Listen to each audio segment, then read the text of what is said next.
Good morning, security gang. That's right. We crushed Canada in the Olympics yesterday. Bam. U.S. men's hockey took the gold. How about that? How about that? I love waving this flag. It's my favorite thing, especially when we defeat Canada. Nothing kicks off a Monday morning better than that. Nothing.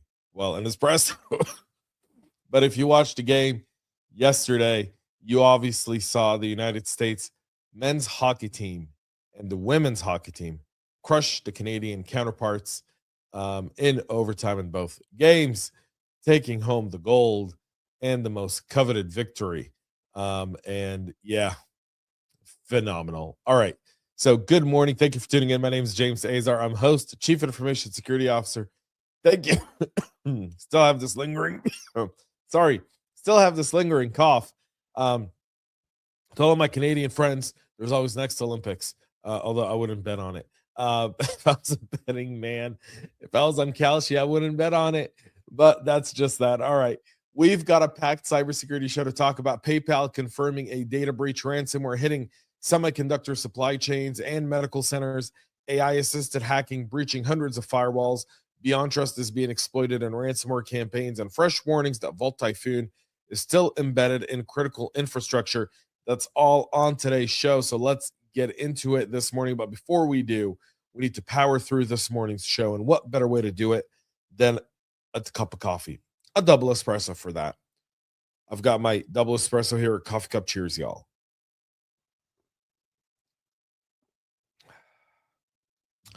Delicious. All right.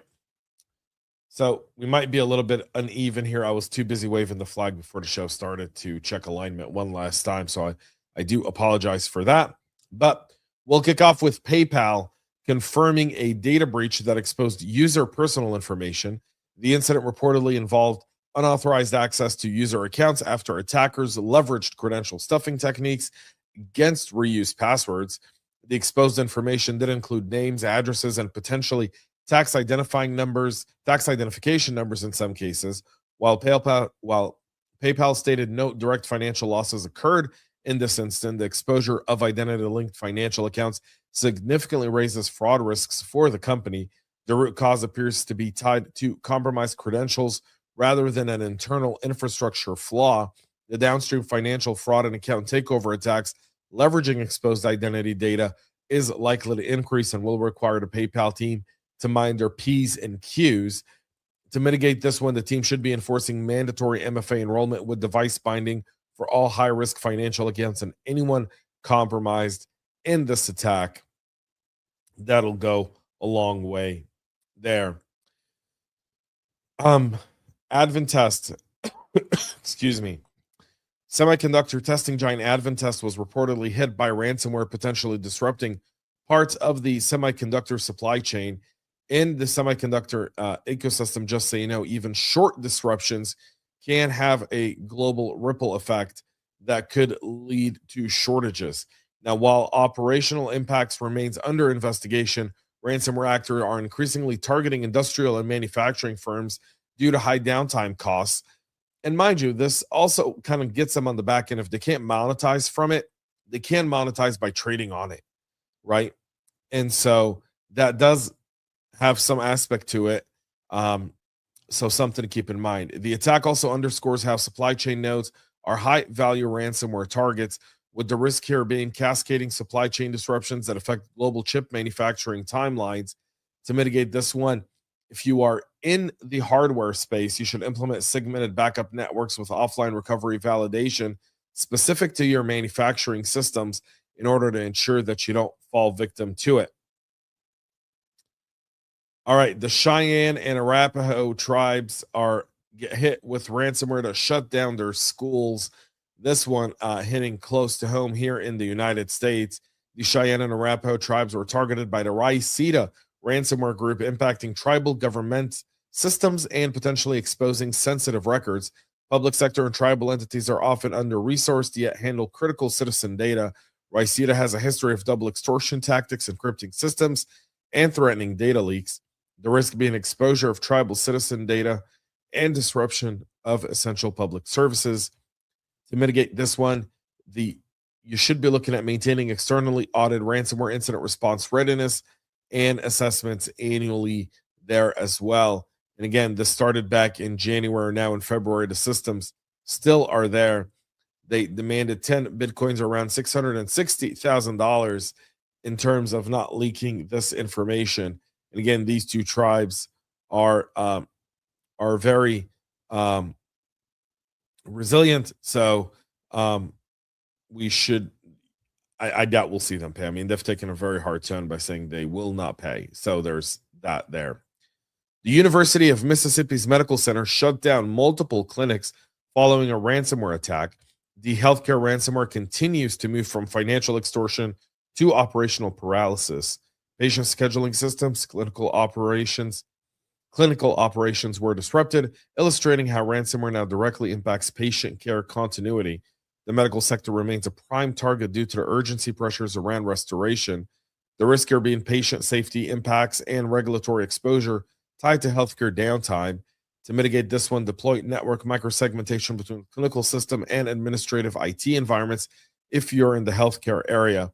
Again, Mississippi doesn't have a lot of good healthcare. The University of Mississippi's Medical Center is a significant. They have over 10,000 employees in the state. They're one of the largest employers in the state of Mississippi.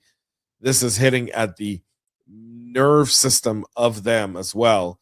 They're getting some help from CISA and FBI, but if we only had a director for CISA confirmed by the useless 535 elected officials that sit in Washington, D.C., that for the last over 390 days have withheld CISA getting someone in play.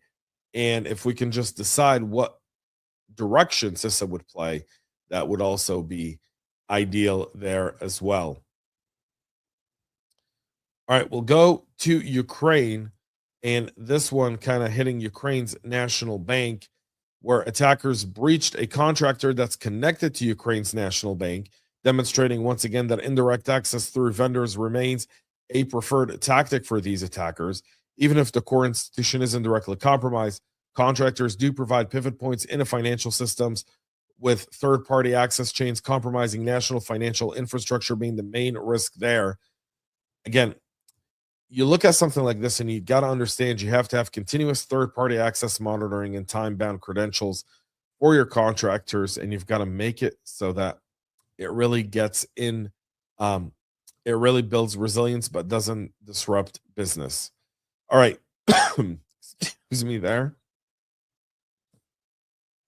648 firewalls in 5 weeks is what an attacker reportedly used AI assistance to identify and exploit vulnerabilities across approximately 600 exposed FortiGate firewalls within the last 5 weeks.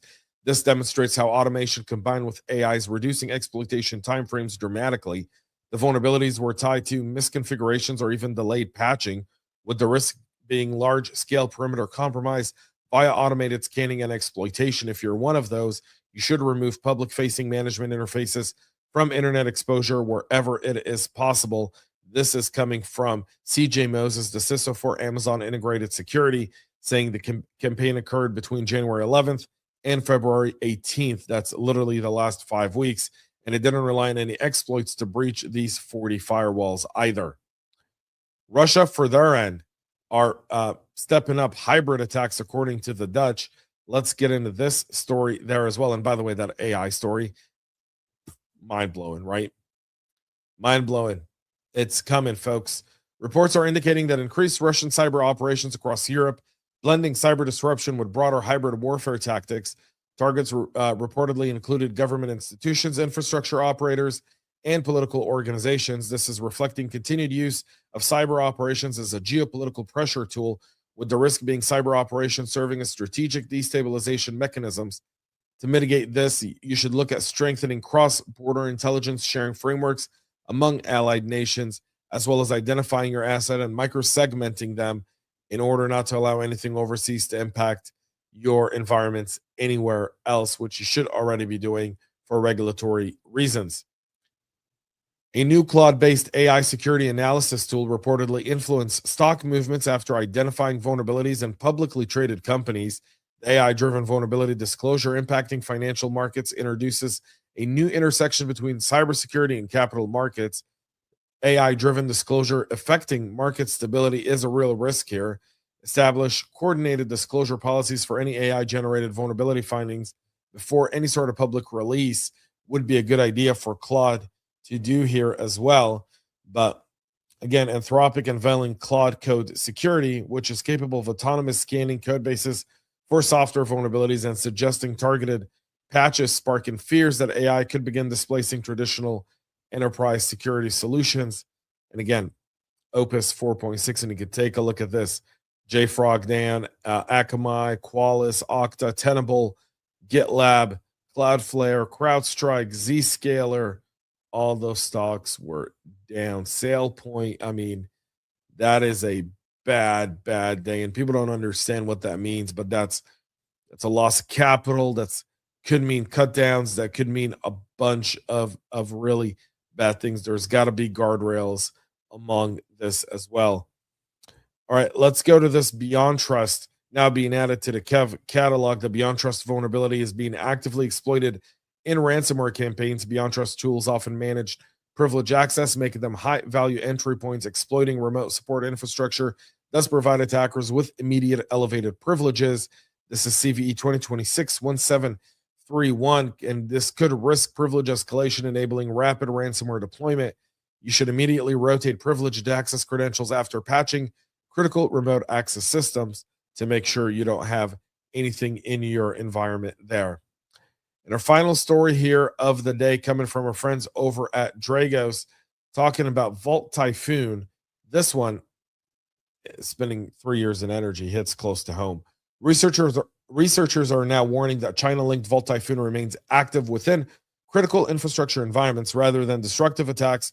The group's focusing on stealthy pre-positioning and persistence.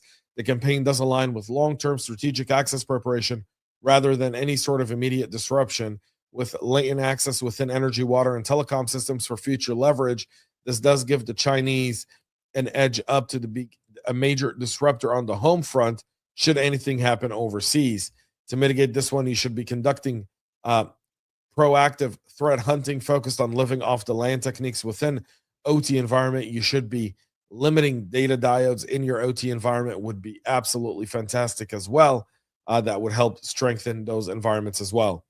So that's it for our show this morning, folks.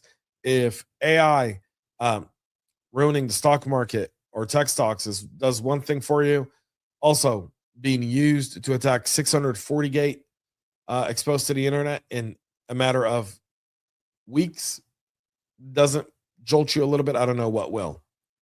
I really don't know what will. But go to cyberhubpodcast.com. You can find all the latest there here for our show.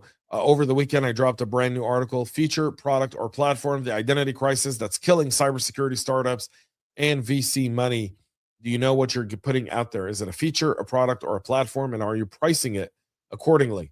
I talk about all of that on the article I published on Saturday. Go check it out at cyberhubpodcast.com. That's where you also get exclusive content.